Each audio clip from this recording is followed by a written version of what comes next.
as we are gathered here today for a wedding, should I recount my own courtship? Oh, ma'am, I do not think that would be generally interesting to anyone else here. Or would it? But in a few moments, if you would allow... No, I cannot forget when I rode into Williamsburg City, a young lad that winter of 1759 and 60, I spied for the first time the delicate form of one Miss Martha Wales. She was the eldest of the 4 daughters of Mr. John Wales, situated in Charles City County, but a day's ride west from Williamsburg. I soon discovered she was spoken for by a classmate of mine at the Old Royal College of William and Mary, one Bathurst Skelton. And when Bat left the college a year later, they were married. But I must tell you, lamentably, within 2 years, Bat was killed quite suddenly in a carriage accident out on the Jamestown Road. The widow Skelton then went into a widow's seclusion. Upwards of a year, as you know, a widow will forgo any society.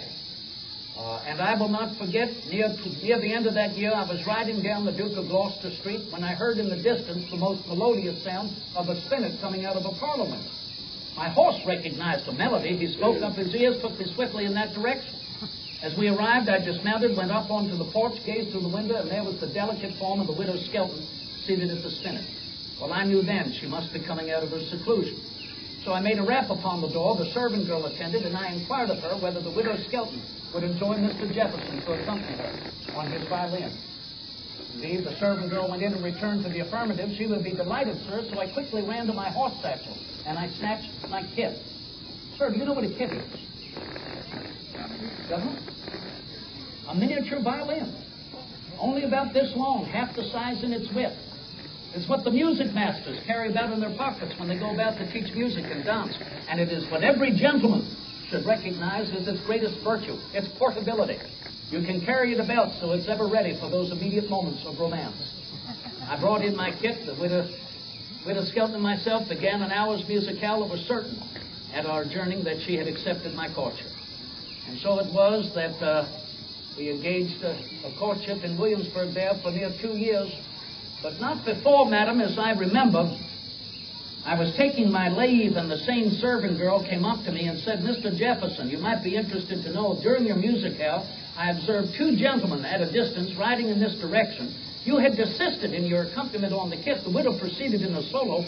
I saw the ears of those horses perk up and take those gentlemen directly in this vicinage. They both jumped off quick enough, ran up onto the porch, ready to knock on the door at the same time. When it was then, sir, they heard the music of your kit co-joined with the music of the spinet.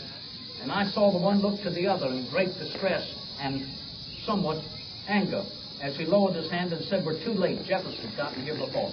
It is a true story, I will tell you, and still told throughout my family. We were married on the first of the year, 1772, out of the forest. She bore 6 children. We could not understand why, after every childbirth, she craved sugar more than is usual. We could not understand why our babies consecutively weighed heavier than the one previous. Our last child, Lucy Elizabeth, a little girl, weighed 12 pounds at birth. Mrs. Jefferson never recovered. And yet before she shed her mortal coil, I promised her in her deathbed that I would never marry again. And I've held that promise all these years. So I thank you for that pleasant reflection. I may have time for one other question before I need to take leave.